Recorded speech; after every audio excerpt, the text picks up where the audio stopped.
পশ্চিমবঙ্গ বিধানসভা নির্বাচনের ফলাফল এখন অনেকটাই নিশ্চিত। রাজ্যের দীর্ঘ ১.৫ দশকের শাসনের অবসান ঘটিয়ে বিজেপি নতুন সরকার গঠনের সব প্রস্তুতি সম্পন্ন করে ফেলেছে। রাজনৈতিক বিশ্লেষকদের মতে এটি কেবল একটি প্রদেশের সরকার পরিবর্তন নয়, বরং ভারতের পূর্বাঞ্চলের রাজনীতিতে এক বড় ধরনের পালাবদল।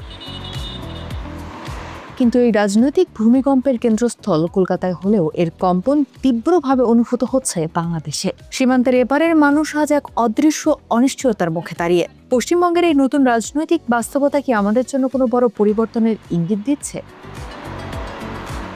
বিজেপি যখন পশ্চিমবঙ্গের মসনদে বসার দ্বার প্রান্তে, তখন তাদের চিন্তার ধরনটা বেশ কৌতূহল জাগানিয়া। তবে তার চেয়েও বড় করে দেখা দিচ্ছে সীমান্তের এপারের মানুষের গভীর উদ্বেগ। সাধারণ মানুষের মনে এখন একটাই প্রশ্ন, যে দলটির নির্বাচনী প্রচারণার অন্যতম প্রধান ইস্যু ছিল অনুপ্রবেশ এবং জনতাত্ত্বিক পরিবর্তন, তারা ক্ষমতা এলে আমাদের প্রতিদিনের জীবনযাত্রা, সীমান্ত পারাপার এবং দীর্ঘদিনের প্রতিবেশী সুলভ সম্পর্কের উপর কোনো নেতিবাচক প্রভাব পড়বে কিনা।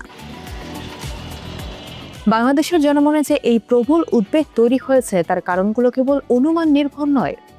সীমান্তবর্তী জেলাগুলোর সাধারণ মানুষ, যারা জীবিকা ও বাণিজ্যের জন্য দুই বাংলার উপর নির্ভরশীল, তারা এখন এক অদৃশ্য অনিশ্চয়তায় ভুগছেন। তারা ভয় পাচ্ছেন দিল্লির নীতি যদি এখন নবান্ন বা কলকাতার রাইটার্স বিল্ডিং থেকে সরাসরি বাস্তবায়িত হয়, তবে কোনো একটি বিচ্ছিন্ন রাজনৈতিক ইস্যু যেন দুই দেশের সাধারণ মানুষের দীর্ঘস্থায়ী সম্পর্কে ফাটল না ধরায়। এই উদ্বেগটি কেবল রাজনৈতিক নয়, বরং এটি সামাজিক এবং ব্যক্তিগত নিরাপত্তার প্রশ্ন হয়ে দাঁড়িয়েছে। বিজেপি সরকার গঠনের প্রেক্ষাপটে বাংলাদেশের মানুষ সবচেয়ে বেশি আতঙ্কিত সীমান্ত নিয়ে। আসামের এনআরসি এবং নাগরিকত্ব সংশোধনী আইনের মতো বিতর্কিত উদ্যোগগুলো যখন পশ্চিমবঙ্গে বাস্তবায়িত হওয়ার সম্ভাবনা তৈরি হয়, তখন স্বাভাবিকভাবেই প্রশ্ন জাগে, এই শিকারিতে সীমান্তবর্তী সাধারণ মানুষরা হবেন।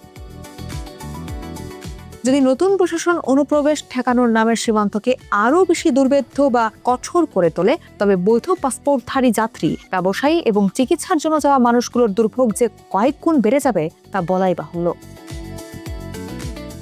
সীমান্তবর্তী গ্রামগুলোতে মানুষের মধ্যে এখন এক ধরনের চাপা উত্তেজনা বিরাজ করছে। তারা ভাবছেন, রাজনৈতিক শুদ্ধি অভিযানের নামে কোনো অনাকাঙ্ক্ষিত পরিস্থিতি তৈরি হলে বাংলাদেশ সরকার তার দায়ভার কিভাবে নেবে এবং কূটনৈতিকভাবে কিভাবে সমাধান করবে। অনেক সময় মনে করা হয়, একই মতাদর্শের সরকার দিল্লি ও কলকাতায় থাকলে হয়তো তিস্তা চুক্তি সহজ হবে, কিন্তু বাস্তবের রাজনীতি কি ঠিক ততটাই সরল? বাংলাদেশের কৃষি অর্থনীতির লাইফলাইন হলো তিস্তা। দীর্ঘদিন ধরে মমতা বন্দ্যোপাধ্যায়ের আপত্তির কারণে এই চুক্তি ঝুলেছিল। এখন বিজেপি ক্ষমতায় বসলে সেই বাধা হয়তো সরবে, কিন্তু কেন্দ্রীয় সরকার ও রাজ্য সরকারের যে ফেডারেল কাঠামো, তাতে পানির হিস্সা নিয়ে ভারতের অভ্যন্তরীণ রাজনীতি কতটা নমনীয় হবে তা নিয়ে যথেষ্ট সংশয় রয়েছে। সাধারণ মানুষ ভয় পাচ্ছেন পানি বন্টন যেন কেবল নির্বাচনের আগে এক রাজনৈতিক স্লোগান না হয়ে যায়, বরং তারা চান একটি বাস্তবসম্মত ও স্থায়ী চুক্তি, যা বাংলাদেশের উত্তরাঞ্চলকে খরা ও লবণাক্ততার হাত থেকে রক্ষা করবে। বাংলাদেশ থেকে প্রতি বছর বিপুল সংখ্যক মানুষ চিকিৎসার জন্য, পর্যটনের জন্য বা বাণিজ্যের জন্য পশ্চিমবঙ্গে যান। এই মানুষগুলো আজ উদ্বেগের মধ্যে আছেন। নতুন সরকারের দৃষ্টিভঙ্গি কি পর্যটন বান্ধব হবে, নাকি রাজনৈতিক মতাদর্শের দোহাই দিয়ে সীমান্ত বা ভিসা প্রক্রিয়ায় কোনো অদৃশ্য বাধা সৃষ্টি করা হবে? এই প্রশ্নগুলো কেবল সাধারণ মানুষের নয়, বরং দুই বাংলার অর্থনীতির সঙ্গে সংশ্লিষ্ট ব্যবসায়ীদের। যদি নতুন সরকারের ভিসা প্রক্রিয়া বা সীমান্ত বাণিজ্যে কড়াকড়ি আরোপ করে, তবে কলকাতার স্থানীয় হোটেল, হাসপাতাল ও বাজারগুলোতেও যে এর নেতিবাচক প্রভাব পড়বে তা বিজেপির নীতি নির্ধারকদের হয়তো বুঝতে হবে। পশ্চিমবঙ্গের রাজনৈতিক প্রেক্ষাপট বদলে গেছে, এটা এখন এক ধ্রুব সত্য। এখন সময় এসেছে রাষ্ট্রীয় পর্যায়ের কূটনীতির।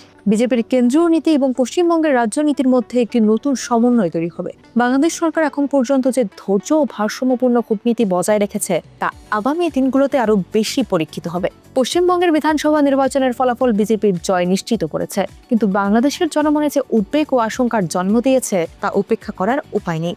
পরিবর্তনের হাওয়াকে আমরা স্বাগত জানাতে পারি, কিন্তু সেই পরিবর্তনের গতি যদি সীমান্তের এপারের মানুষের শান্তির পথে বাধা হয়ে দাঁড়ায়, তবে তা কেবল উদ্বেগের বিষয় নয়, তা হবে আঞ্চলিক স্থিতিশীলতার জন্য একটি বড় চ্যালেঞ্জ। বাংলাদেশের মানুষ চায় একটি স্থিতিশীল, বন্ধুত্বপূর্ণ এবং সহযোগিতামূলক পশ্চিমবঙ্গ, যেখানে রাজনীতির চেয়ে উন্নয়ন এবং পারস্পরিক শ্রদ্ধা প্রাধান্য পাবে। আগামী দিনগুলো নির্ধারণ করবে পশ্চিমবঙ্গের এই নতুন সরকার কি কেবল নিজের রাজনৈতিক আদর্শ নিয়ে ব্যস্ত থাকবে, নাকি প্রতিবেশী বাংলাদেশের সঙ্গে একটি পরিপক্ক ও ভারসাম্যপূর্ণ সম্পর্ক গড়ে তুলবে। সীমান্তের কাঁটাতার যেন কেবল ভৌগোলিক সীমানায় হয়ে থাকে, তা যেন কোনো মানসিক বা মানবিক দেয়াল হয়ে না দাঁড়ায়।